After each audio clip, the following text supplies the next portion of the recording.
Director గారు ఒక రోజు నన్ను నైట్ చూశారు, నా పిక్చర్ లో మీరే విలన్ నాకు యాక్టింగ్ రాదు నైనా అంటే కూడా వినలేదు, మీరే విలన్ కన్ఫర్మ్, రానా హీరో కన్ఫర్మ్, మాటలు లేవు అనేసి కనీసం ఒక 3 months నన్ను ప్రోత్సహించాడు. నాకు డైలాగ్ చెప్పడం రాదు, చదువు రాదు, నన్ను వదిలిపెట్టరా బాబు అంటే కూడా వినలేదు. నన్ను ప్రోత్సహించి ఇబ్బంది పెట్టి కష్టపెట్టి ఈ స్టేజ్ తీసుకొచ్చాడు. కానీ ఈ రోజు నేను స్క్రీన్ మీద చూసుకుంటే నా సంతోషానికి హద్దులు లేవు. కన్ఫర్మ్ ఈ పిక్చర్ చేస్తుంటే నాకు 3 movies ఆఫర్ వచ్చినాయి, 3 movies కూడా చేశాను, 3 కూడా కంప్లీట్ అయిపోయినాయి.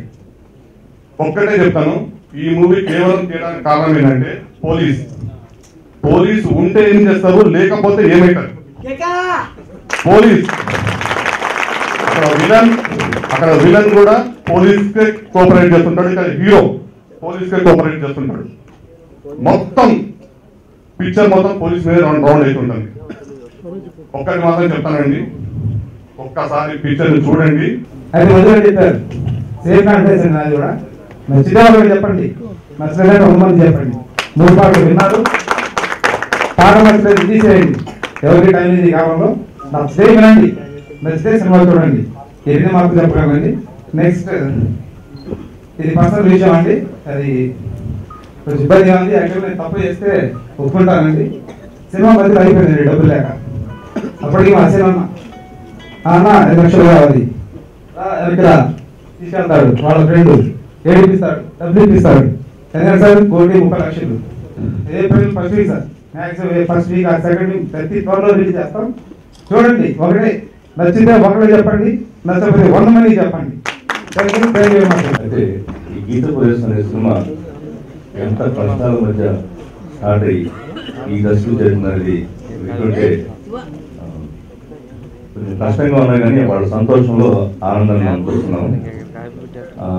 ఇందులో కష్టపడి పనిచేసిన డైరెక్టర్ జగన్ గారు, మరియు దాన్ని ప్రోత్సహించిన శ్రీనివాస్ గారు, మరియు మధుబాబు గారు, దానికి పనిచేసిన టెక్నీషియన్స్ అందరూ కూడా, రాహుల్, వెంకీ అందరూ కూడా చాలా కష్టంతో కూడి ఈ దశలు తీసుకొచ్చారంటే వాళ్ళు చాలా చాలా కష్టపడుతారు అనుకున్నాం. అలాగే ఒక చిన్న సినిమా ఒక పెద్ద విజయం సాధించాలి మనస్ఫూర్తిగా కోరుకుంటూ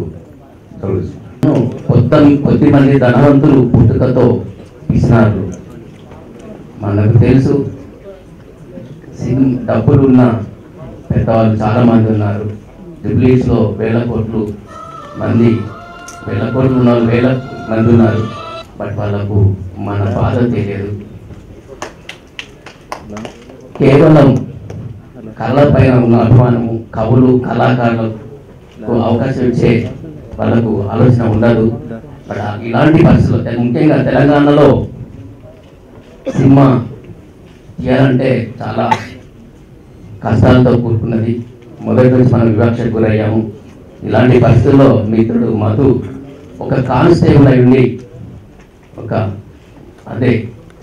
ఎలాంటి సపోర్ట్ లేకుండా ఒక మంచి సినిమా తీయాలన్న ఉద్దేశంతో సదుద్దేశంతో ఇప్పుడు దర్శకుడు చెప్పారు ఎన్ని కష్టాలు పడి సినిమా తీశారో మేము చూసాము. నేను స్టూడియోలో చాలా మంది చూస్తుంటాము. ఎన్నో సినిమాలు తీస్తారు, మధ్యలో ఆగిపోతాయి. అలా కాకుండా చక్కటి ప్లానింగ్తో చేయండి. మన మధు నిజంగా ఆకారానికి చాలా ఒక విలన్స్ నెగటివ్ ఉన్నాడు. బట్ అతనికి సున్నితమైన మనసు నేను చాలా రోజులు చూస్తున్నాను. డెఫినెట్గా ఆయనకు మంచి అవకాశాలు రావాలి. ఇప్పటికైనా పెద్ద సినిమా చేసే పెద్ద ప్రొడ్యూసర్ లాగా మీరు అతన్ని చూడండి, అతని ఆకారం చూడండి, అతని పర్ఫార్మెన్స్ చూడండి, డైలాగ్ డెలివరీ కూడా ఇప్పుడు చూశాను. డైలాగ్లో అత్యంత అద్భుతంగా నా దృష్టిలో ఇప్పుడు ప్రజెంట్ సిచ్యువేషన్ తెలుగు ఇండస్ట్రీలో లేదనుకుంటాను. అందరికీ డెఫినెట్గా ధీటుగా రావాలి. అతని కష్టాలు శ్రమలు అందరూ ఎదుర్కోవాలి. అదేవిధంగా ఈ సినిమాతో మీరందరూ ఎమోషనల్గా, ఫైనాన్షియల్గా అన్ని రకాలుగా అన్ని ప్రాబ్లమ్స్ సాల్వ్ అయ్యి బాగా డబ్బులు సంపాదించాలని కోరుకుంటున్నాను. All the very best to the hero and heroine. So and talk about the music అంటే వాళ్ళ ఆడియో లాంచ్ కాబట్టి Rahul Sipligunj and very good luck. Rahul is a very close friend of mine. Actually నాకు చెప్పలేదు ఈ సినిమా చేస్తున్నట్టు, నేను ఇంకొకరు వచ్చాను. I was surprise to see Rahul here. And Rahul చాలా ప్రైవేట్ ఆల్బమ్స్ అవన్నీ చేసి చాలా మంచి క్రేజ్ సంపాదించుకుంటున్నాడు. అండ్ తన వీడియోస్ అన్ని వైరల్ అవబోతున్నాయి. అండ్ 2 days లో ఇంకో వీడియో లాంచ్ ఉంటున్నట్టు. సో డెఫినెట్లీ తన మ్యూజిక్ బాగుంటుందని నాకైతే ఖచ్చితంగా తెలుసు. నేను వినలేదు పాటలు, బట్ ఆయన మ్యూజిక్ బాగుంటుందని నాకు 100% తెలుసు. బికాస్ అతను చేసినటువంటి ఇండివిజువల్ మ్యూజిక్ వీడియోస్ చూసాను. సో అండ్ వెంగి మీ గురించి బీవీఎస్ రవి గారు చెప్పారు, చాలా బాగా చేస్తారని. So all the very best. Movie first movie అవ్వడం మన ఎందుకంటే బ్యాక్గ్రౌండ్ స్టోరీ ఇవ్వడానికి మాకు మంచి స్కోప్ అండ్ సబ్జెక్ట్. సో అంత సబ్జెక్ట్ అయితే రియల్లీ సూపర్ అండి, సీరియస్ చెప్తున్నారు. థ్యాంక్స్ టు మధు గారు అండ్ జిన్నా గారు and thank you all everybody. Please listen the songs, బాగుంటే డెఫినెట్లీ ఎంకరేజ్ చేయండి please. Thank you so much. అంటే మేము చాలా ఎక్కువ సినిమా చేసిన తర్వాత చిన్న గ్యాప్ తర్వాత జిన్నా సార్ని కలిసి కలవడం జరిగింది. జిన్నా గారు ఎంత హార్డ్ వర్క్ అనేది మీకు ఈ సినిమా చూస్తే తెలుస్తుంది. ఎందుకంటే నిరంతరం ఆయన పని రాక్షసుడు, అంతే సినిమా రాక్షసుడు రాక చెప్పాలంటే. ఇంకా నేను ఈరోజు ఈ స్టేజ్లో ఉండడానికి కారణం ఈవీఎస్ రవి సార్. ఎందుకంటే 14 years బ్యాక్ 11 సంవత్సరాల క్రితం EVS Ravi sir, Koratala sir నన్ను చాలా ఎంకరేజ్ చేశారు.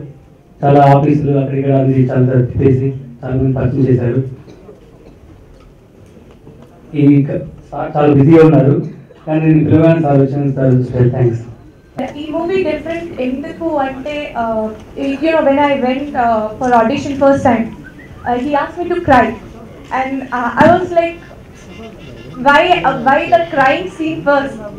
And that's why it's different because everything wherever I go they ask me to do something different. So ఇది ఏడ్చి చూపి that is your audition అని చెప్పారు. So ఇది చాలా డిఫరెంట్ అండ్ ఈ మూవీ సక్సెస్ అవ్వాలని, ఈ మ్యూజిక్ సక్సెస్ కావాలని కోరుకుంటూ we need all your blessings and thank you so much. Jinnah గారు అండ్ మధు గారు చెప్పినట్టు ఈ సినిమా మంచి హిట్ అవుతుంది, మీ అందరూ ఆదరిస్తారని కోరుకుంటున్నాను. And this is the fun loving and action and somewhat ఈ ఒడిదుడుకులు కూడా ఎదుర్కొని జిన్నా గారు మధు గారు ఈ సినిమాని ఆడియో ఫంక్షన్ తీసుకొచ్చి, చాలా సినిమాలు చూస్తుంటాం ల్యాబ్లోనే ఆగిపోయి ప్రింట్లు, చాలా ఈ డిజిటల్ వచ్చాక చాలా సినిమాలు ఎక్కువైపోయి ఆగిపోయి ఉన్నదాన్ని చూస్తున్నాం. కానీ ఇన్ని ఒడిదుడుకులు ఎదుర్కొని ఈ సినిమాని రిలీజ్ వరకు తీసుకొచ్చిన జిన్నా గారికి మధు గారికి నిజంగా స్పెషల్ థ్యాంక్స్. ఎందుకంటే సోలో హీరోగా నేను ఇందులో ఇంట్రడ్యూస్ అవుతున్నాను కాబట్టి అసలు ఈ సినిమా బయటకు వస్తుందా లేదా అని చేసే ప్రతి హీరోకి గ్యారంటీ ఆ భయం ఉంటుంది. ఎందుకంటే ఈ డిజిటల్ వచ్చి నాకు చాలా ఈజీ అయిపోయింది సినిమాలు తీయడం. పాత్ర మన ఫిలింలో తీసేటప్పుడు చాలా ఎక్స్పెన్సెస్ ఎక్కువైపోయి ఇలా ఉండేదానికి భయపడేదానికి పెట్టే ప్రొడ్యూసర్స్ రాక ఈ డిజిటల్ని కనిపెట్టిన దగ్గర నుంచి చాలా ఇది అయిపోయింది. జిన్నా గారికి నిజంగా చాలా కృతజ్ఞతలు తెలుపుకుంటున్నాను. ఎందుకంటే నేను ఆడిషన్ వెళ్ళిన ఫస్ట్ డే ఆడిషన్ ఏం తీసుకోకుండా నా పర్సనాలిటీ ఇదే చూసే విలన్కి కరెక్ట్గా టగ్ ఆఫ్ వార్గా సెలెక్ట్ అవుతాడు, గ్యారంటీగా జనాలు ఆదరిస్తారు అని చెప్పి నన్ను సెలెక్ట్ చేశారు.